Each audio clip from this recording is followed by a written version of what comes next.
I talk about this great episode of Friends where Joey and Phoebe are having an argument. Phoebe was claiming that Joey was just being selfish. And he said, well, you're really selfish because you went and had your surrogate babies for your brother. And she's dumbfounded. And he says, well, look, it made you feel better.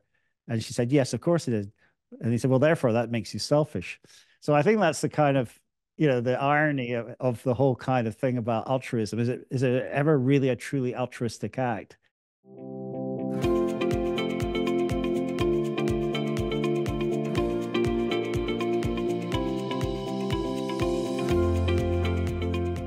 I'm joined here with Professor Bruce Hood, who is Professor of Developmental Psychology at the University of Bristol, and he's the author of a new book, The Science of Happiness, which we're going to be speaking about today. So, Bruce, welcome to the show. It's great to have you here. Great to see you now. Okay, so to get started, can you give us your definition of happiness? Oh gosh, that's a tough one to begin with. I think it means different things to different people, but for me, my definition of happiness is the sense of things are okay, I'll be okay, and the future will be okay. So I talk about it in a much more subdued notion, in contradiction to kind of what you may read about, this notion of elation and joy, and because happiness covers so many different things. In fact, when we were considering putting a course together for the students, we came up with different ideas, calling it, mental well-being, subjective happiness, awareness. But we just decided to call it happiness because it's something that it's a common word that everyone understands, and it sort of captures that positive aspect of mental life. But more technically, happiness really does cover this sort of subjective sense of emotional well-being. But there's also a more cognitive component, which is to do with satisfaction, feeling that you're progressing. And I think those are interesting components or facets of the same thing in many ways. But for me, I kind of just, as you asked me what I think about when I think about happiness, it's just, I'm content rather than being elated or deliriously happy. Yeah, I don't think it's possible to maintain elation for any reasonable stretch of time. So I think contentment's a much better thing to aim for in the long Yeah. run. Yeah. And we talk about that actually, the whole point that it's just the way the brain works that you have to have the up and the down, you have to have the contrast in order to notice the difference. And if you were constantly in a state of delirium, you'd be kind of probably clinically manic, which is not exactly the best way to live your life. Definitely not. So if people get just one thing from our conversation today, what would you hope that would be? Um, I think that we get so caught up with this sort of need to be seen to be, progressing. We get really obsessed with are we hitting the mark? Are we really achieving where we want to be in life? And what I want people to do is to kind of read this book and kind of recognize that there's no simple solution. There's no quick fixes. I make the comparison with physical health, that mental health requires effort. It requires you putting in the hours, and you will get setbacks. But even though you may have the setbacks over time, you will end up living a happier life. And I think, I say that with conviction because initially I was a skeptic about this whole field. When I decided to go into this field, it was really in response to my students. And I didn't really believe that kind of positive psychology would have any long-term impact. But we've been looking at now at 5 years, and we just actually completed a paper, which is coming up next year. It's coming out next week, actually, looking at the long-term impact of everything that we do. And I'll just give you a heads up. The bottom line is actually, yes, our courses and these activities do make a difference, but unless you're prepared to keep up with the sort of interventions, then you go back down to baseline again. So we found that our students followed up 2 years later. A lot of them had returned to their initial levels. But for those who had kept up with the activities that we recommended, they had maintained and sustained their elevated levels of well-being up to 2 years later. So in other words, the message for your readers, getting back to your original question, is that don't expect success overnight. But if you put in the hours, over time, you will start living a more fulfilling life, I believe. has writing this book and teaching the course impacted your own subjective well-being in any way? And if so, Um, how? um, Absolutely. I think probably the thing I've done is, I mean, I've also gotten older as well, but I've become a bit more aware now of my own drives and my own aspirations, and I'm starting to take and pay more attention to the world around me. I mean, that's really one of the central themes of the book. That we tend to live a very egocentric life. We have this worldview from the first person perspective. This is how consciousness works, and this is how we're born. Um, but if we're so self-centered and we're so inwardly looking all the time, ultimately that will lead to unhappiness. And really, I think the secret to just about every positive psychology intervention is really shifting that focus away from the internal dialogue that many of us have, which is invariably negative.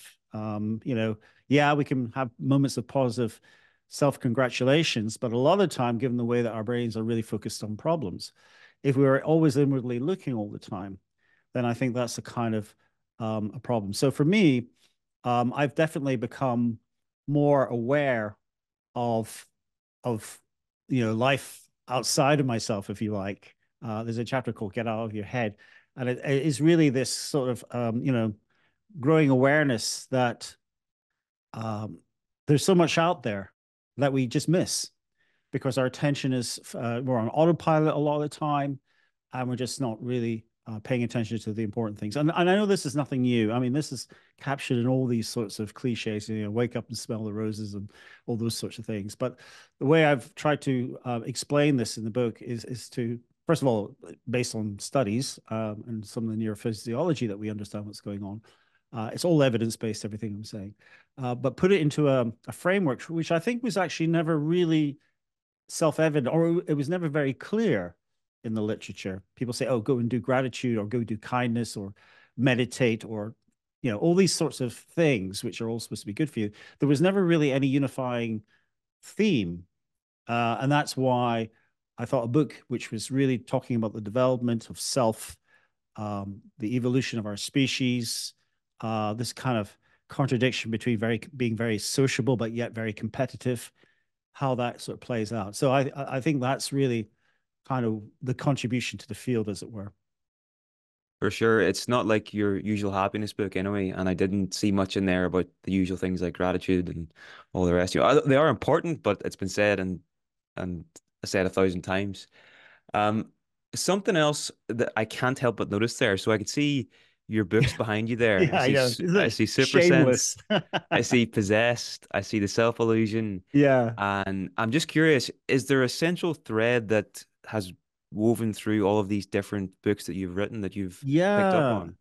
Yeah. So I think yes, yeah. I apologize for the shameless promotion. Apparently it might trigger some people to look at my other books, but unifying the central thing, I guess one of the things which all my books share um is trying to take things which are taken for granted, which look familiar, that so familiar that we don't even kind of even think about them, and then try and present an alternative viewpoint that gives you insight into what's going on. So the first book was about supernatural belief, and I provided a developmental story there. And then the next book was about the self illusion. Again, this is something that up to that point, not many people, unless you're a philosopher, would even question the notion of what is the self.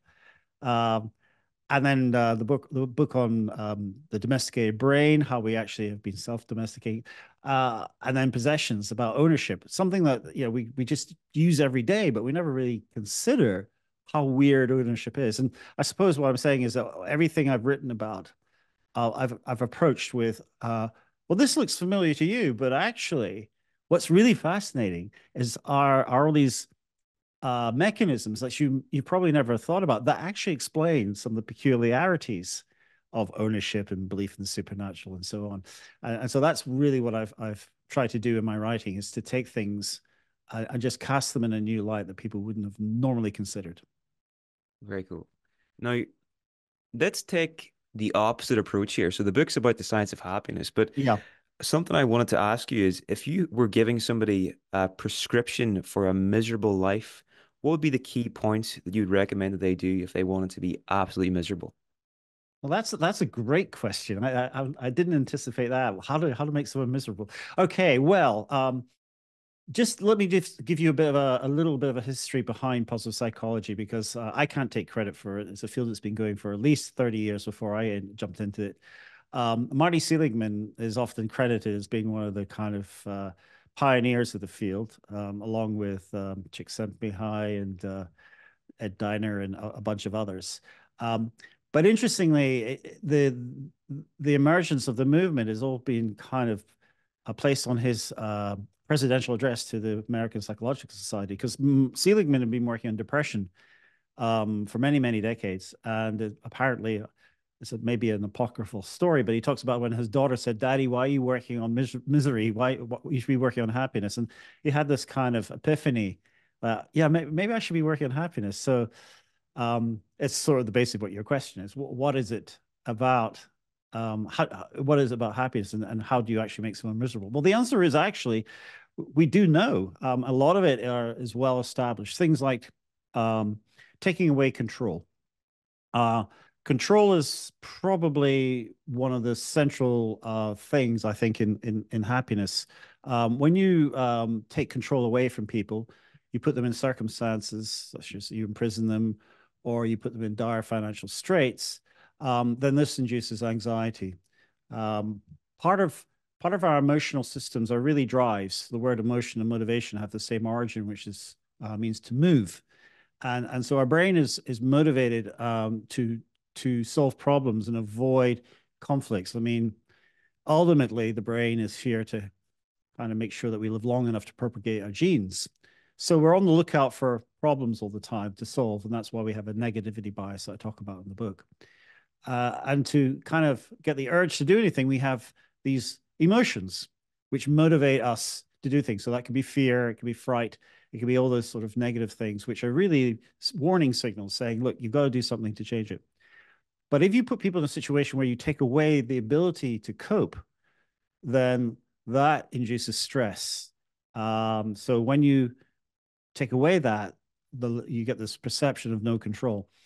And interesting, it's not the actual control, it's the perception of the control. So there's a long history of studies showing that when you tell people that they have control over a situation, they'll be able to tolerate much more stressful situations. So classically, people can tolerate greater pain thresholds if they think they can terminate at any point in time. But when they're told that they don't have this ability, then they find it much more aversive. So I think that's one thing. The second ingredient for our misery cake is, I think, isolation, which goes against a lot of our history as a species, which really depends on the emotional interactions with others. We know this, of course, from some of the classic work on attachment theory and developmentally. We know that if children have impoverished early beginnings, this has long-term consequences on their emotional well-being.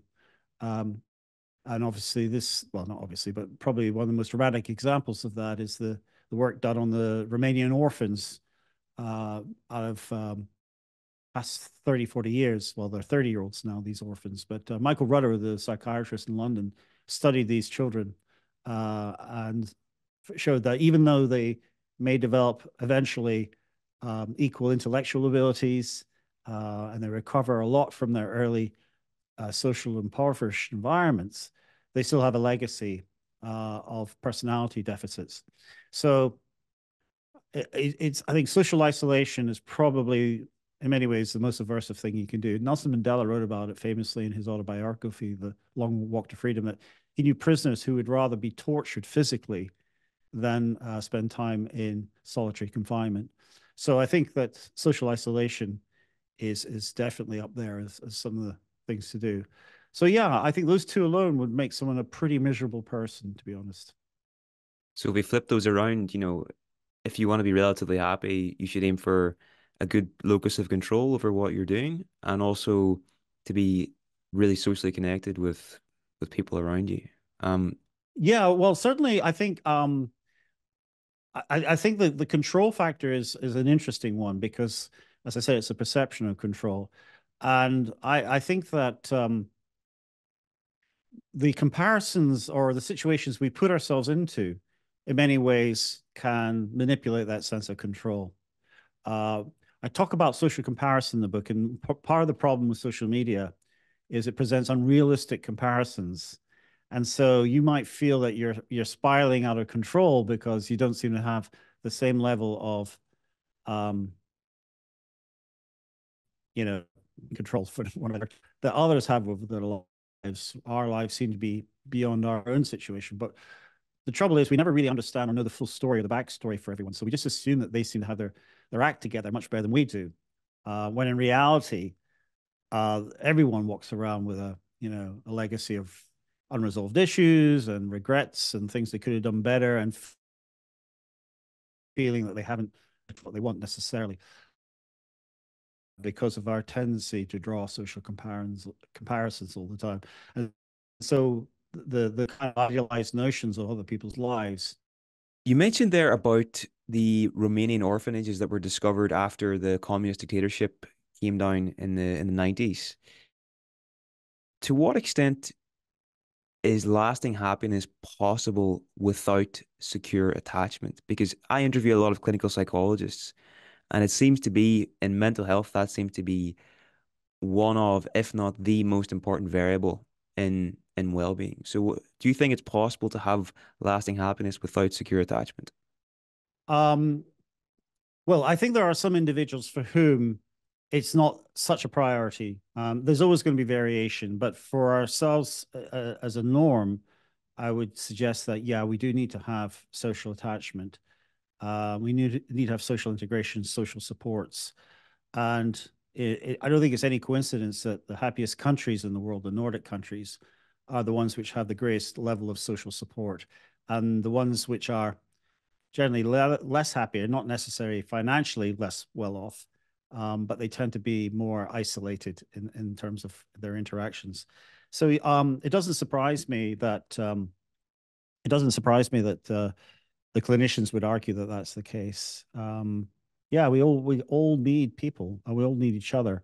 Um, and as I said, that's sort of one of the things that a lot of positive psychology does. Is a lot of the interventions are actually really geared towards cementing or consolidating social interactions. So acts of kindness, or just thinking about others in terms of you doing a gratitude letter, that typically gets you to realize your position and your status and the way that you have become or that you have been dependent on others in your lives. I think it reminds us that we're not individuals. But then I would also point out that there's moments of contemplative solitude, which can be very valuable as well. I think that we can sometimes we can get a lot out of moments of isolation just to kind of get our own mental warehouse in order, as it were. So yeah, I don't think you have to be, gregariously party animal all the time. Um, and I think there are moments of isolation which are very good for recalibrating. And famously, a number of artists have talked about the value of having those moments. But as for hermits and the idea that we could live without social interaction, it wouldn't be good for our species. It's not the way we evolved. I talked about that in the book about how with our extended childhoods and this need for support, we had to foster good social interactions in order to make those connections. And if we're to kind of talk about what makes humans so different, it's obviously it's the big brain and everything like that, but it's the fact that we're a very very social animal, and you probably know about Robin Dunbar's work arguing that in fact that was a consequence of a brain capable of social interactions, and that's why it got bigger and so on. So yeah, I think I would agree with the clinicians that you've interviewed that attachments, social interactions, fulfilling ones are really important. Definitely. Now in the book you tell the story of your younger years, and from my interactions with you, Bruce, I've known you now probably 6 or 7 years, Yeah. and you played an instrumental role in actually helping to get the Weekend University off the ground. You introduced me to amazing speakers like Anil Seth and Vincent Walsh and these people that were just such a vital role in getting this Yeah. thing going. So I'm indebted to you in that sense and always will be. So I just want to let you know that I appreciate that. Oh, that's remarkable, and that's one of the exercises that we recommend that you do share these moments. And the book is dedicated actually to all the colleagues and students who I have learned so much from, that without them I wouldn't be who I am today. So yeah, well, thank you. I appreciate that, and I think what you're doing with the Weekend University is fantastic. Bravo. Well, yeah, what I was getting at there, Bruce, is that you've always struck me as a very happy person and someone, yeah, you just seem like quite happy every time I've interacted with you. And I was really surprised to learn in the book that you had an immensely difficult childhood. The stories you tell about your father and him Yeah. passing and the alcohol and everything. And the question that brought me to is, how malleable is our happiness? Like, to what extent can this actually be changed? Any thoughts there? Well, yes, and I do talk a little bit about predispositions and heritability and the genetics of happiness, and it's about the same as intelligence. I'm sure you're aware of the behavioral genetics approach to try to unpick what is nature and nurture, and you look at identical twins. Um, and it's not the perfect way of doing it, but it does give us a handle on the extent to which we are really have this biological legacy from our parents. And the bottom line is that yes, there is a genetic component, but it's not determinist. In other words, it requires the interaction of experiences and environments for those things to play out. Um, I think that there are some people for whom the sorts of things we recommend in the book are probably going to have little impact because they may have a very strong disposition towards depression. And I'm very clear when I talk about these sorts of interactions in my course that we're not using this as a substitute for anything like clinical intervention. So I think that I would never recommend kind of this kind of light approach, as it were, as an intervention for a replacement for someone who needs clinical treatment.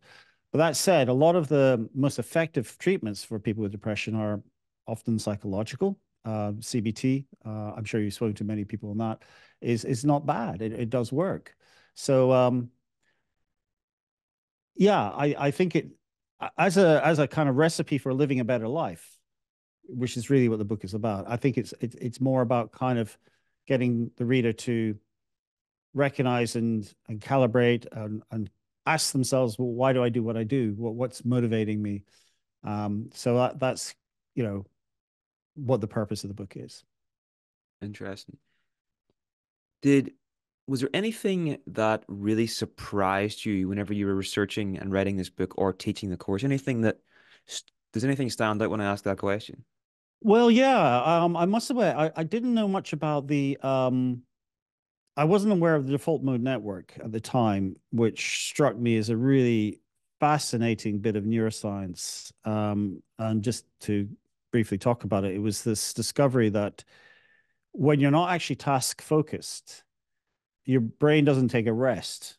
Actually, it goes into over, it actually starts to become overly active. And what it appears to be doing is it's ruminating. A lot of the circuitry of the default mode network is involves areas which represent yourself and your others. And I've hypothesized, and actually I don't think I'm out of kilter with other people here, is that what's going on is that when you're mind wandering, there is a tendency to kind of consider your situations, and that can often lead to negative thinking. That's one of the findings, that the default mode network appears to be have this tendency for rumination.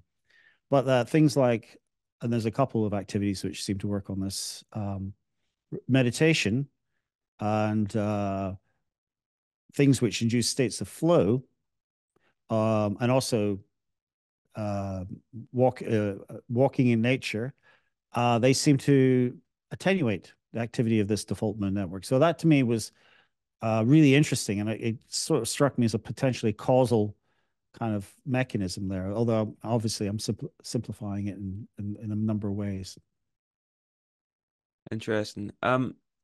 Something else that I wanted to ask you as well before we get into the more of the content of the book Yeah. was, does teaching a course on happiness or writing a book on happiness, is there now a pressure on you to appear happy all the time that is going to be unreasonable? Do you know what I mean? Yeah, yeah. I think that's true, actually. I'll tell you what it is true because I'm in the middle of the course right now. And so when I'm wandering around the campus, I know that a lot of the students, because a lot of students take this course, and a lot of them have taken it in the past, and they often come up and speak to me. So I've got to be, I'm slightly self-aware and self-conscious now as I'm wandering around just to make sure I'm not scowling or or not that I would do that anyway, but I think I think that is an issue. And yeah, I have moments of misery as well as because you can't be happy all the time. But I guess when I'm on the campus, I have to do that. I actually got this. I got the students. I asked them to wear lanyards which showed that they were taking the course. The part of the reason was to promote the course, but the other reason was that I wanted to make sure if I spotted any of them, first of all, I could say hello, and that'd be really, great. That'd be a lot of fun for them. But it was also make sure that I wasn't sort of having a hissy fit or something in front of them. So, yeah. Although unfortunately, it didn't really work that many because not. I think the uptake of the lanyards was not as I'd hoped. I think they're a little bit too fashion conscious for wearing these sorts of things. But anyway, yeah. When I'm on campus, I do try to walk around with a bit of a smile on my face, which isn't a bad thing because, as I say, being reminded to get out of your own head and stop being on autopilot means that you sort of become more, I hate that word mindful, but it kind of captures that sort of sense of focusing your attention more on your surroundings, which is really, what you should be doing. Big time, big time. Now, in the book, you say attaining balance between egocentrism and allocentrism is crucial to Yeah. all aspects of the book. What's the difference between these two outlooks, and why is it so important? Okay. So this really does come from developmental psychology. This is Jean Piaget's work. He argued that babies are born with no real concept of an external world, and they have to discover that through their interactions. So he described them as being very egocentric. And there are many examples in the literature where you can show that kids seem to have a very, you know, distorted view of the world. They think everyone thinks the same thoughts as them, has the same perspective as they do. It's kind of amusing, but in order to be socially accepted, you have to obviously interact and cooperate with others, which means you need to become more allocentric, and allo meaning other, so that you can kind of consider other people's viewpoints and the fact that they may not have exactly the same thoughts as you. Now, we all progress to that. Not everyone. Some people are more narcissistic and remain fairly egocentric. There's several presidential candidates I'd like to kind of talk about as being the extreme narcissists, but they generally don't consider other people and they just focus on their own view. And whilst these people do exist, they're not the majority, thankfully. And they'd be dreadful if we lived in a world of complete centric perspective. But on the other hand, I think it's important to retain a sense of self without becoming completely other focused, because the danger of that is that you can suffer from empathic distress if you're only ever thinking about other people. People sometimes become so absorbed in other people's misery that it can lead to a really dysfunctional way of living where you just kind of absorbing everyone else's misery, and I think that's equally bad. So that's what I mean by striking a balance, which is to have a sense of self-esteem, but not so self-absorbed that you don't notice other people around you. And also, I think what's kind of interesting is that the happiness that's derived from those two perspectives differ. So you can do things to make yourself happy. All right. You can have a very egocentric view of sort of hedonism, kind of buying yourself luxury goods, and or you can direct your efforts towards enriching the lives of others around you. Now, they'll both make you happy, but they make you happy in different ways. So, for example, the egocentric happiness tends to be very short-lived. And the reason is because if you're the instigator, the purveyor, and the recipient of some act of kindness, like if you buy yourself, a box of candy, chocolates, um, it doesn't have the same impact because, first of all, it's not a spontaneous act, it's deliberate. And also, when it ceases to deliver any kind of joy because you've eaten all the chocolate. Um, and I do this in the class. I actually, give out a whole series of chocolates and candies to them. You see, when you distribute it and give it to other people, you don't know whether they like it or not, but they smile and they reciprocate, and you can go away basking in the knowledge that they think you're an amazing professor because you've just made them happy. And I actually, I've had them come back and bring gifts for me as well. So it does seem to have a more sustained, authentic, spontaneous component to it, the happiness that's generated by sharing that with others. So that's why I say that, both are good. You should have a bit of self-care. You should kind of treat yourself every so often. Um, but if you're gonna make a concerted effort, then I would suggest that you direct it more towards others around you, because this is what Aristotle talked about when he was talking about eudaimonia. He argued that unlike hedonism, this is Aristippus, unlike hedonism, which any animal can do, eudaimonia, which is enriching the lives of others, requires a kind of not a moral higher ground, but it does have an awareness of others around you. And not only do you enrich the lives of others by your positive acts, but that just creates a stronger and better society, which is better for you to live in. And I think that's really true. And I just I was just talking about this yesterday in the lecture. I was talking about the Nordic countries. Yes, they pay higher taxations, but they have a greater social trust. They have a greater sense of community, um, and they don't feel as worried and threatened as people living in countries where the social support isn't so strong. And I think America, of course, is the candidate here that, in its drive for individualism, I think it's compromised the real values that you get from integrated societies. Big time. Now you're mentioning there about the chocolates. I was actually reading your book on the train, and there was a gentleman sitting beside me, and I had a bar of dark chocolate. And I was eating a square, and I thought, you know what, I'm going to offer him one because one of the things you recommend in the Yeah, book is to strike up a conversation with strangers. yeah. And it was something I wanted to ask you about as well. Like, why, like I felt good doing that, and we had Yeah. we had a brief chat and stuff. Um, why does that, uh, why does that boost our happiness? Okay, so there's actually some experimental work here showing that when you perform an act of kindness, it stimulates the very same sort of pleasure reward centers as the ones when you do it towards yourself. I think the example you gave is so common. People they just think it will be awkward striking up a conversation. This is the work of Nick Epley. I think it's Epley, yeah, Nick. Um, he showed he's done all these studies showing that people generally predict that striking up a conversation with a stranger will be awfully awkward and really not great, and that's why people tend not to interact in public transport. But then he actually ran a study where he got people to do this. He paid them obviously, but he got them to either strike up a conversation, remain in solitude, or just do what they normally do. And what happened, and this has been replicated many times, is that the people who are forced to strike up a conversation find out they enjoy it a lot more. The recipients of that conversation, the strangers, they also enjoy the whole thing. So it certainly seems to be the case that the sum game is that everyone seems to benefit when you do that. I would caveat, of course, that you have to be somewhat cautious. You need to read the room. You need to kind of check. And actually, although I recommend it's one of the activities in the book, I am aware that you just need to be sure that you're not behaving in a way which might be considered inappropriate.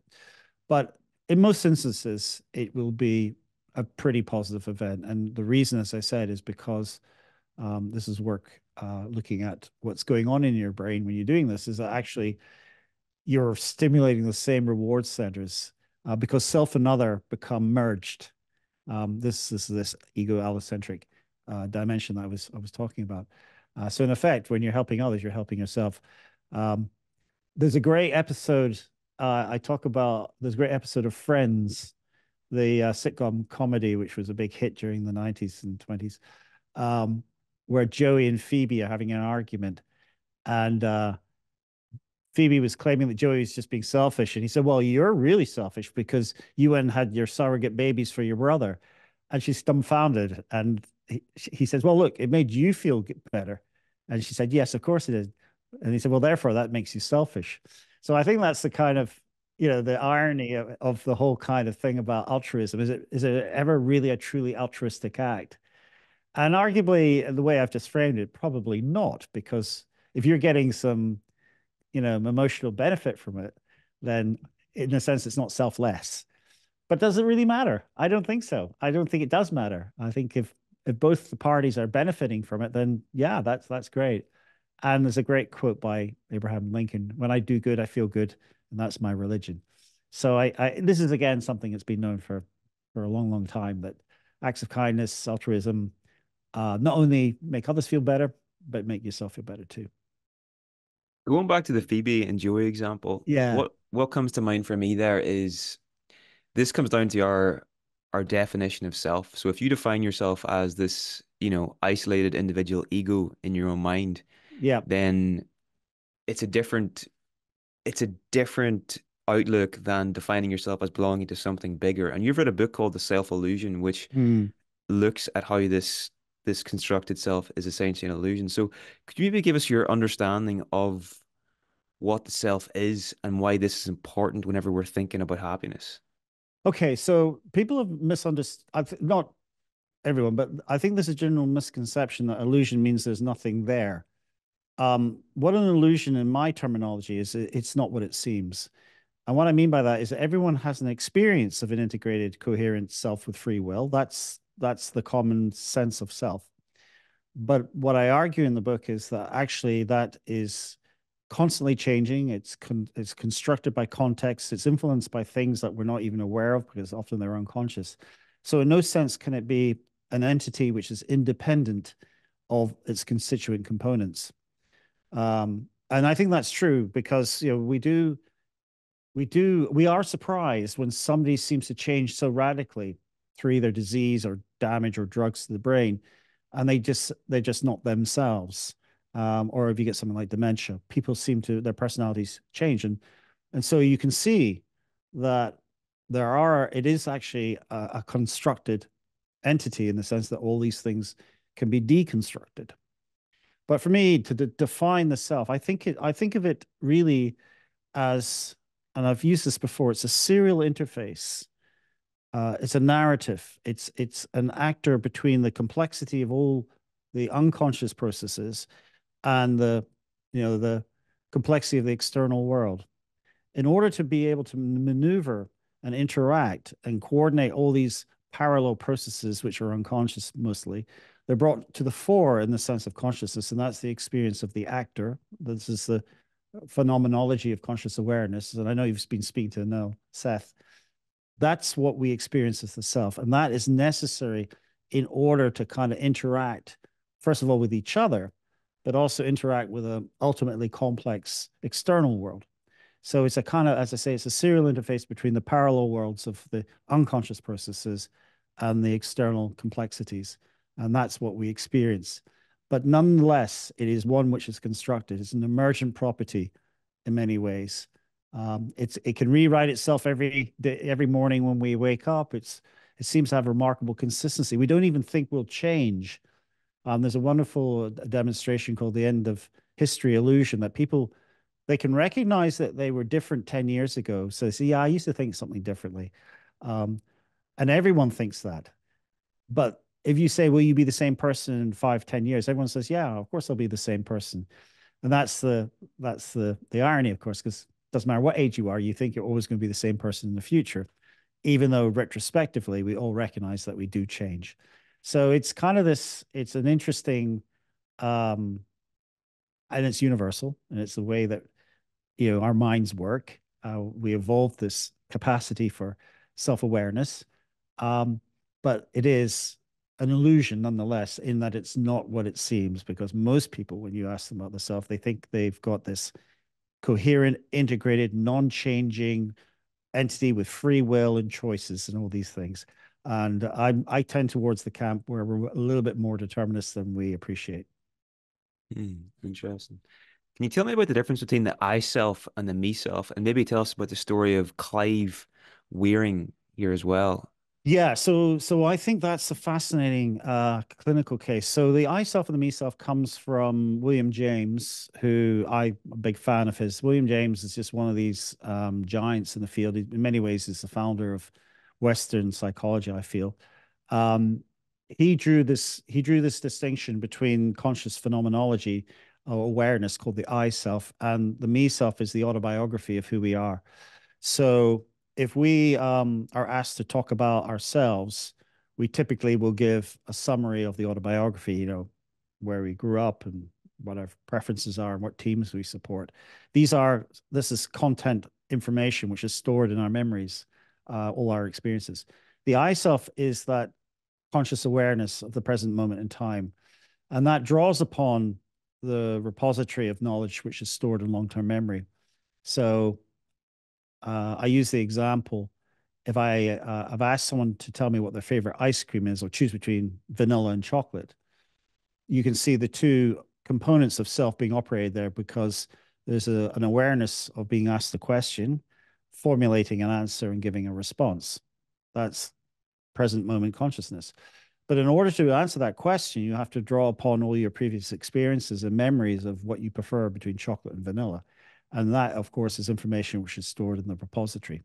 So your sense of self is the combination of that awareness in the present moment working with this sort of repository of knowledge. Now, Clive Waring has profound amnesia.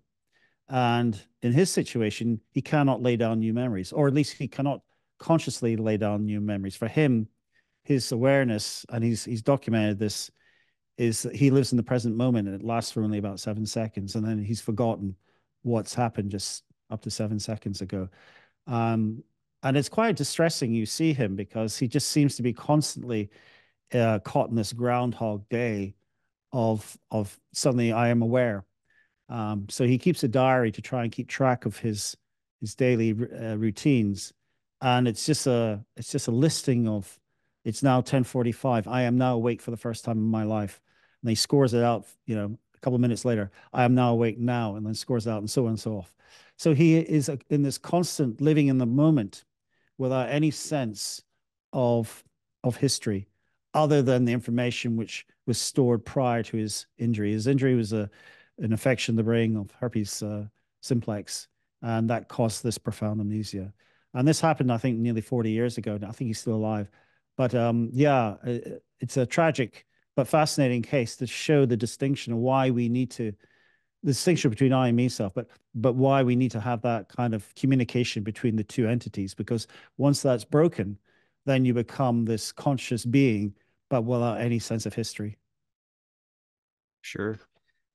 Now, you tell the story of, or not the story, but there's a quote in the book, and it's a real tongue twister and a mind bender. It's from Oh, Charles Cooley. yeah, Charles Cooley. I I am not what I think I am. I am not what you think I am.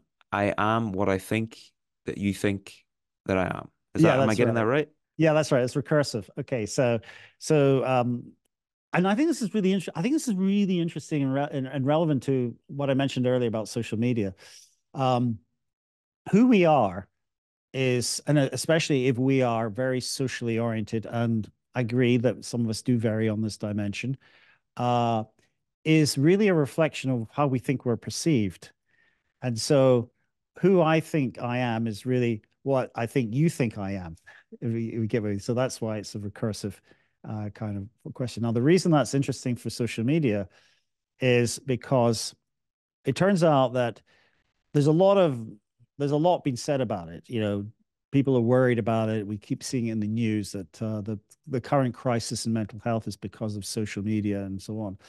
In fact, the evidence is very equivocal and contentious because the impact on mental health is not well established, despite what we may have read.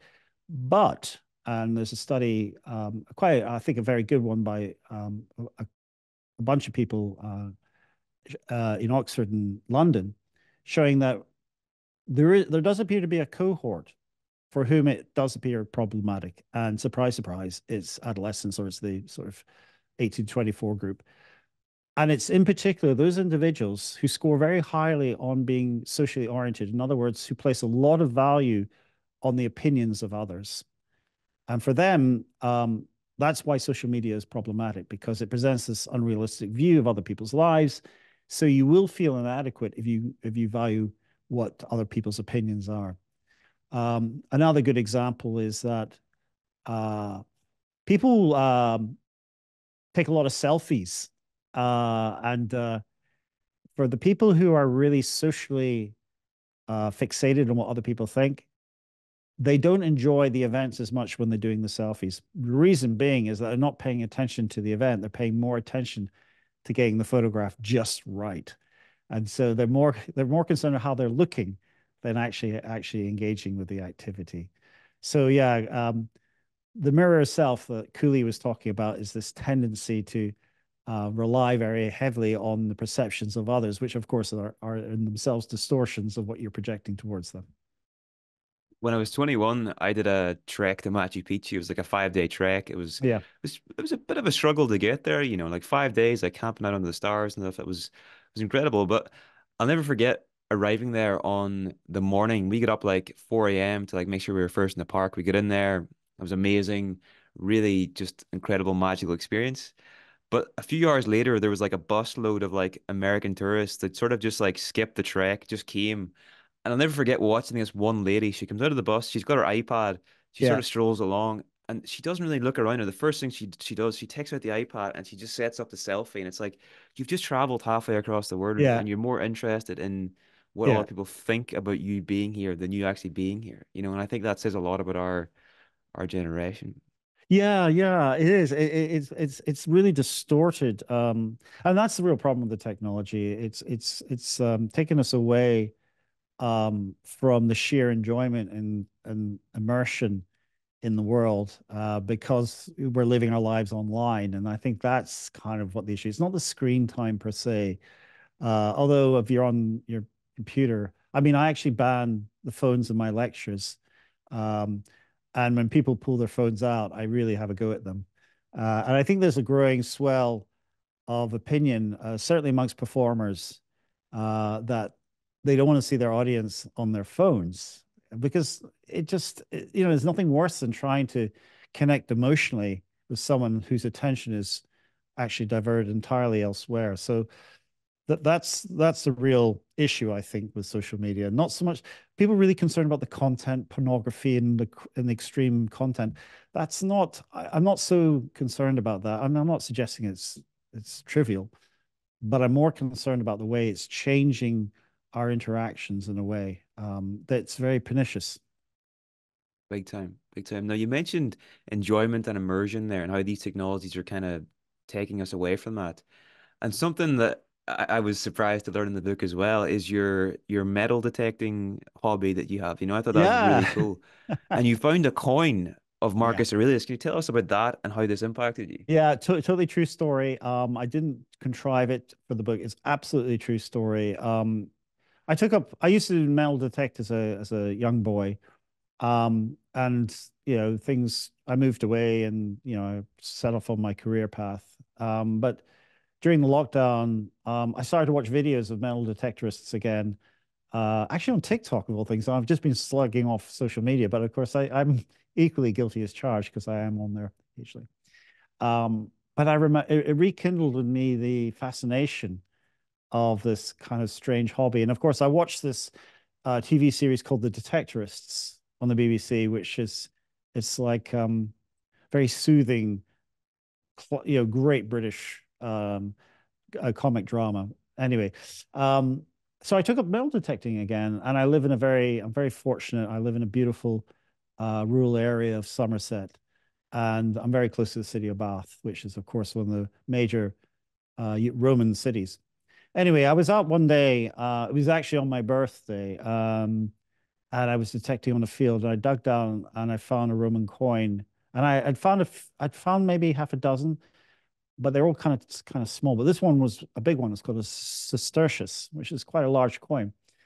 And I looked at it and I recognized it because I've been studying up on the Roman coins, and I realized it was Marcus Aurelius, which he's for any of the viewers on your channel, he's the one that was in the film Gladiator. He's the one played by Richard Harris, the old wise Roman emperor. He's regarded as the last of the five great emperors. He was, not only very successful but very highly educated. He was a Stoic philosopher, and I'm a big fan of the Stoics. Stoic philosophers have this view that life is difficult, okay, but it's what you make of it that matters. Okay, so you can take control of your destiny. You shouldn't be so obsessed by these. It's really down to you to change your life. So I've always been inspired by that. And it was just suddenly, this is so true. Once I kind of cleaned it off and had a look at it, I thought, goodness, it's Marcus Aurelius, one of my kind of heroes of ancient Greek philosophy. And I found it on my birthday, and I just thought, who dropped this coin? You know, was it a Roman, was it a soldier? Because it was very close to what would have been the old road from, from Bath to Exeter. Um, and that would be called the Fossway, by the way. And I just had this profound sense of, well, joy, but also connectivity with the past. And that's why I wanted to end with the book, because I wanted to talk about that was a moment by myself, but in a sense, connecting to some imagined ancient peoples. And that's for me one of the big draws about living in this country, that we are surrounded by history. And we tend to just not pay attention to it. And I think once you start to see the bigger picture, once you start to see yourself connected, I find that very fulfilling and calming. I think as I've gotten older, when I was younger, I was very driven. I had a very my outlook was, I was rushing everywhere. And now as I've gotten older, I've really started to take stock, and that may have been partly with the pandemic, but I've started to really appreciate the things around me, and I think I've benefited for that. So that's why I tried to capture in that story that sudden transportation 2,000 years ago back to ancient Britain. That's an incredible story. Yeah. Okay, so just a couple of questions now to wrap up, Bruce. You talk about acts of unconditional kindness in the book, all right? Yeah. Now, can you maybe tell us what they are? And maybe we could give a prescriptive act that people that are listening to this can try whenever Mm. after listening to this interview, like something that they could try just whenever they're out in their town or city or wherever Yeah. that might fulfill the criteria for an unconditional act of kindness. Yeah. So if we if we commit an act of kindness with an expectation to be reciprocated, it's not really an act of kindness. If we suspect that someone has done something in order to achieve as a means to an end, that's generally regarded with some degree of cynicism. So unconditional acts of kindness are more powerful. So there's a study by Dan Gilbert, who's mentioned throughout the book. He's an old colleague of mine from Harvard, but he showed these studies show that if you give people, I think it was a dollar coin, it was attached to a card, and it's just given and saying, "Have a nice day. This is for you. Don't expect anything of it." And then he gave another group the same card, but with the information which sort of explained what they were doing. It no longer became a random, spontaneous thing. It was like, oh, okay, you're doing this in order to achieve some ends.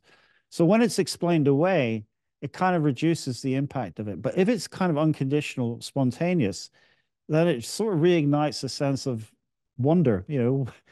That's interesting. Someone has done this for themselves. So I do things like that all the time. I might leave presents for people in various locations, and I just kind of imagine, well, I wonder what they're going to think when they find it. Not large amounts of money, things like that, but I do that sort of thing. And it gets back to what you're asking about, if you're doing acts for yourself and acts for other people. I find that I enjoy that. I do. Um, and you kind of think, oh no, I think I'd rather keep the money for myself. I'd rather keep the presents for myself. Sure, if that's okay, that might give you a little bit of boost. But if you do kind of make the effort to go out and do it yourself, try and make it as anonymous as possible, just to increase or enhance the surprise when people do it. Like, leave something in a book for someone in the bookstore or something like that. Anything it can kind of be nice. Yeah, I love this. There's a guy called Adam Robinson. I heard he gave an interview in the Tim Ferriss podcast one time, and one of the things he does is he'll go into Starbucks and he'll order his coffee, and then he'll say, right, I want you. He gives them like $10 or whatever, Yeah, and he says, I want you to give the person that's three places behind me in the line a free coffee and whatever yeah, they want. Okay, don't tell them it's from me. I just want to watch the reaction. So the person he sits, has his coffee, watches them, and this just brings him so much delight because he yeah. gets That to. is great. I love that. It's such a great idea. They actually do that in Italy. I actually tried to do that, by the way, a couple of months back, and I went into the and I said there's a certain word for it in Italy. Um, but it's very common practice where they'll buy two coffees, and it's just a gift to someone spontaneously. But I tried to do that, and they just couldn't get their head around it. The baristas were baffled by the whole process. But I think once that's a brilliant story. I think that would be brilliant because then you can get to see the reaction, and I think that's even better than trying to imagine it. 100%. All right, actually, two questions still. Okay, The go for it. first the first is geographical differences in agreeableness. I've lived in London and I've lived in other parts of the UK and Yeah, Ireland, and I do not like living in London. I'm sorry. I find it yeah, people to be a lot colder than the rest of the country. And yeah. maybe that's my perception, but what do you think might explain differences in agreeableness between London and other parts of the country?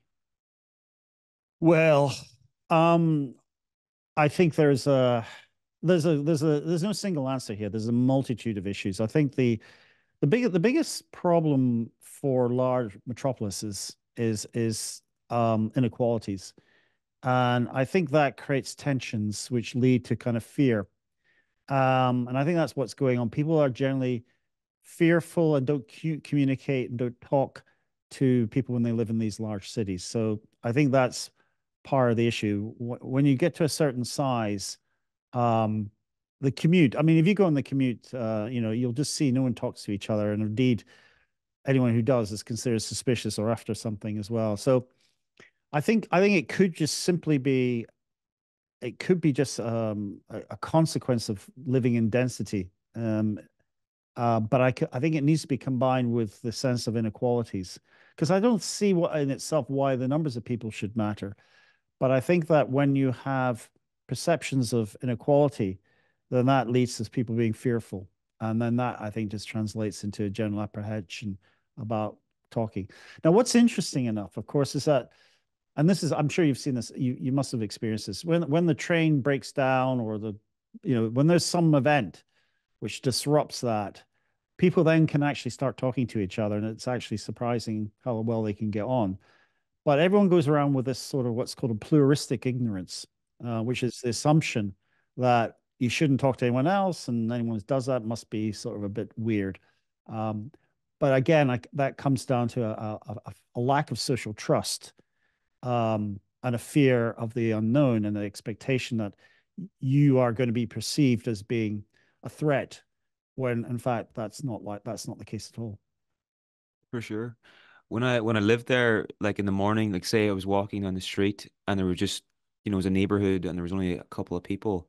If I walked past someone, I would deliberately say hello or good morning, and the Yeah, reaction was always just like, like yeah. it was shock. Whereas where I'm from, like that, if you didn't do that, it would be, It- you know, that's exactly the case, and and in Scotland as well. It's not just Scotland. I mean, the north of England as well. But you're right. I think down the southeast, I had a problem. I was in Cambridge for a long time. That was generally what I found. In London, I generally don't like visiting London for those very reasons.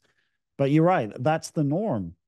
Is to if someone goes into a bar in Scotland, you speak to them. It would be considered weird not to do that. And when I was in America, which is again a bit of an irony because they regard themselves as being completely outgoing and whatever, but actually that's only in some circumstances and not others. So there are these cultural norms about what's acceptable behavior, and yeah, I think it's partly to do with this again lack of trust. Whereas when you live in a smaller community, you have to get on with your neighbors. You cannot avoid them. But in London, of course, you can just get on another tube or avoid them and know that you'll never see them again. So I think that's part, it's the accountability that you have to engender when you live in a smaller community. Big time. Okay, last question to wrap up. It's kind of like a big picture question, but because you've written this book and you've thought deeply about this, and you're also, in addition to being a professor of psychology, you're also a philosopher.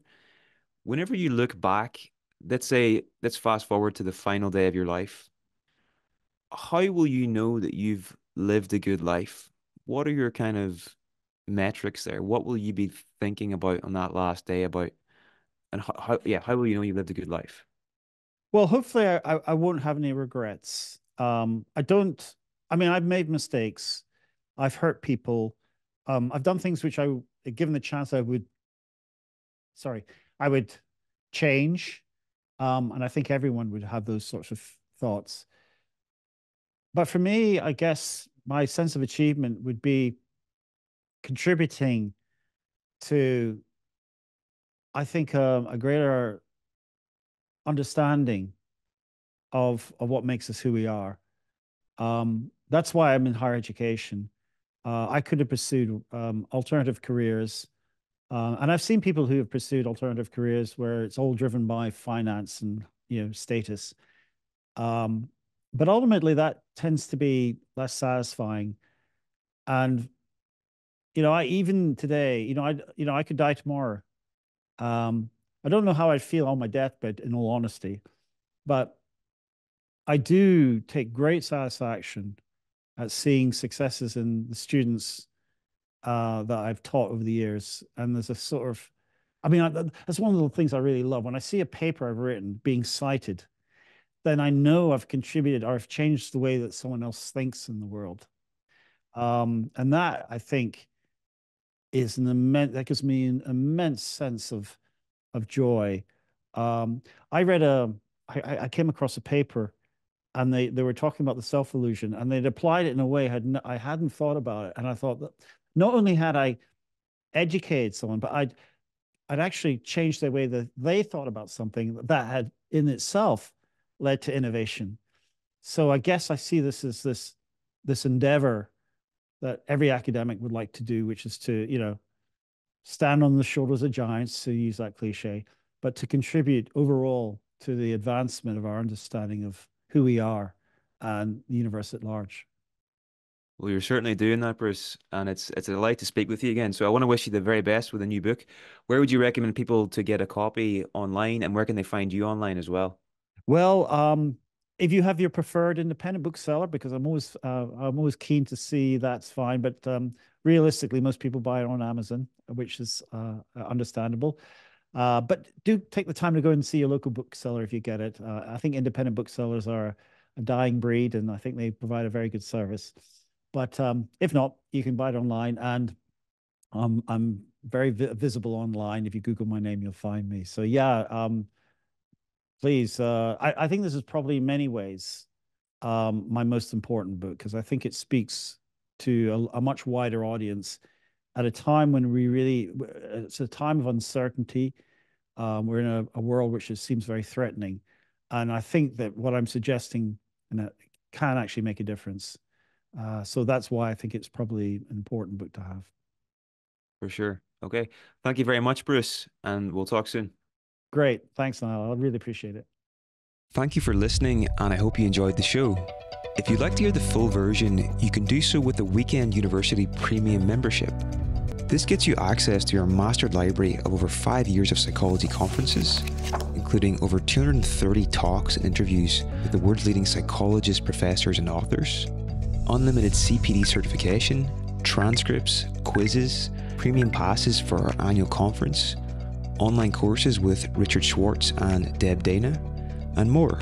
The cost is £97 for 1 year, which breaks down at around 27p per day. The best bit is you can try it out for 30 days completely risk-free, as all orders come with a 100% money-back guarantee. If you're interested, please go to twmembers.com for more information.